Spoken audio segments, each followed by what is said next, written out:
Alright, hello everyone, welcome back to our channel. And today we're looking at some top 5 um, great men who joined the Nigerian military under some kind of weird, bizarre circumstances. So let's go. Number 1, Brigadier General Abu Sama retired. Yes, this man was spot attracted to the military. Actually, he doesn't even have an idea initially of how much their salary is or what the military is entails. Uh, to make the story worse, it was actually from a family background that was completely against the idea of joining the army. You know, it was from Ilorin, and one family that joined the military during those time were kind of ostracized or pitied.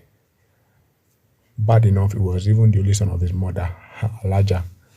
He joined the military without informing her, and after she knew, she cried all around, begging Islamic clerics to pacify God, who she thinks is using her son to punish her.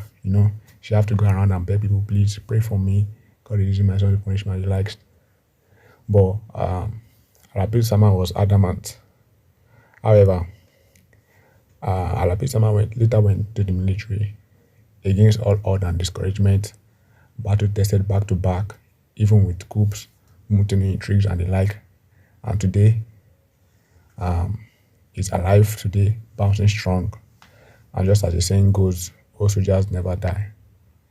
He's one of the Nigerian Civil War hero after Adekunle Scorpion. 2, Adekunle Fajuyi. Yes. Adekunle Fajuyi joined the military against his family wish. He initially made plans to run away from them with his friends who did the same thing too. So they actually arranged a rendezvous place to meet whereby they can meet up and then take up a train and go and join the military. Then his family members got wind of the plan. And funny enough, his brothers kidnapped him, brought him back home to his angry parents, who tried to persuade the young lad, but he was adamant, stood his ground, and even stabbed himself to hurt them to prove how bad he really wanted it. So when he discovered that he couldn't change his mind, he bowed to his will and was happy like a free bird. So Adekunle Fajuyi went on to join the military. Unfortunately, in the later years, after a fruitful career in the military, he was killed in a counter coup against Agbin Rossi. He, being the ADC, was presented the opportunity to be saved, but he chose to die with his boss, so he was shot dead. 3, Olusegun Aremu Obasanjo, OBG. General, yeah.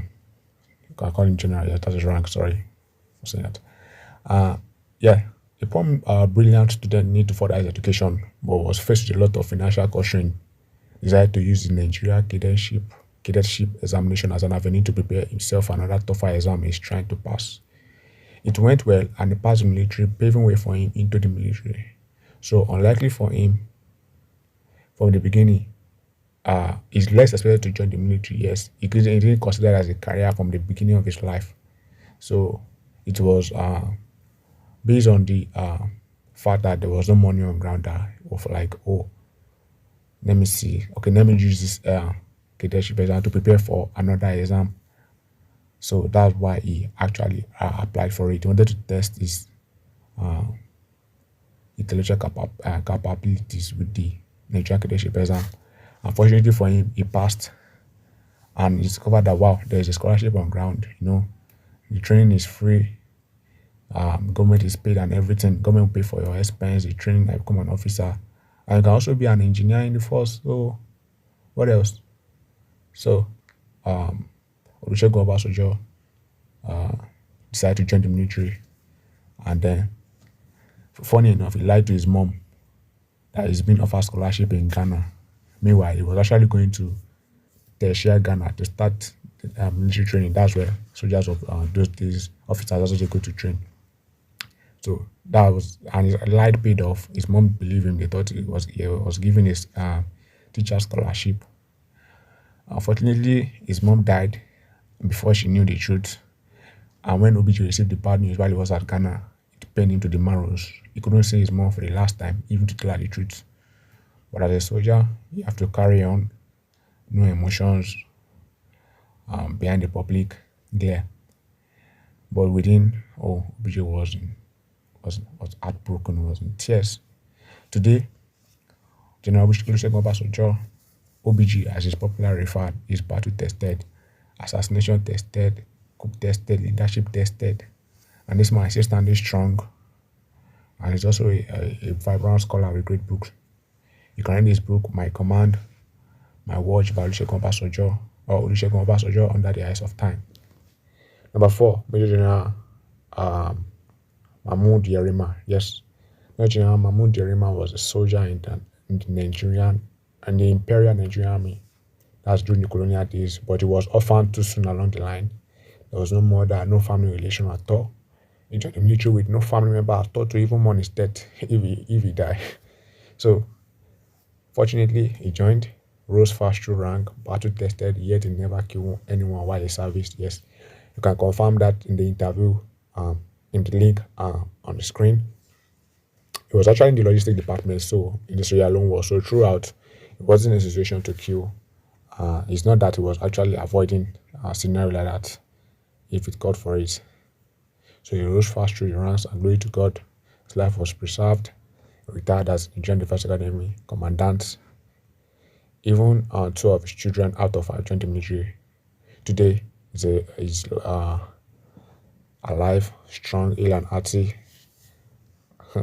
a orphan favored by God, as he loved to say. Number 5, Odumegu Juku.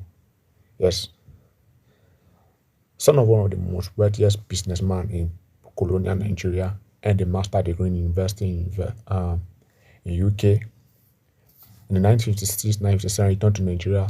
So after 2 years of working in the colonial civil service, decided to break away from his father's influence over his civil service career. He feel like his father was controlling him because of.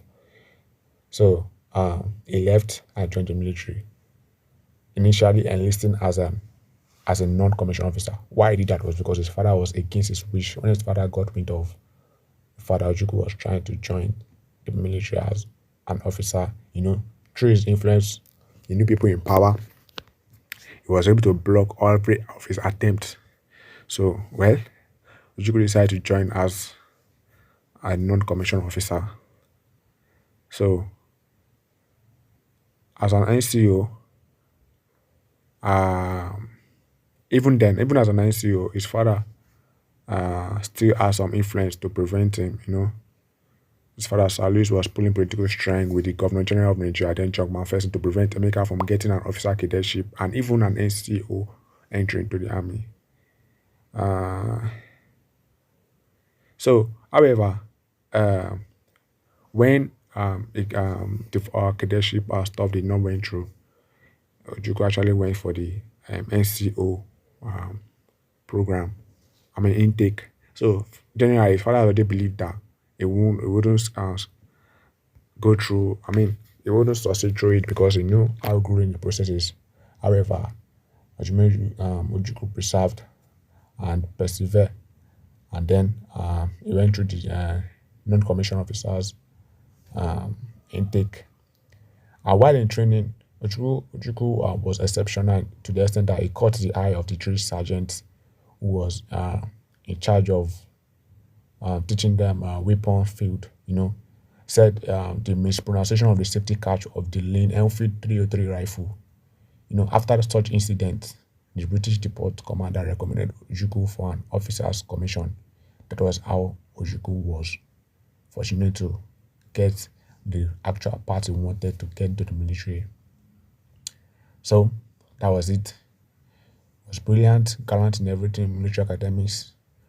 But later on, in a misunderstanding that plunged the country to a civil war, he later led his tribe to succeed, leading to a civil war. He tried his best,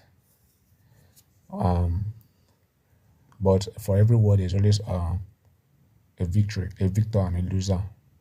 So at the end of the day, the seceding country, that's Biafra, have to surrender. Although Juku was pardoned, he returned back to Nigeria, and today he's celebrated as a hero especially from in the eastern part of Nigeria.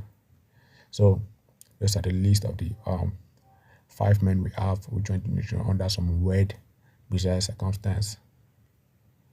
You have another one in mind? Don't forget to use the comment section. Thanks for listening.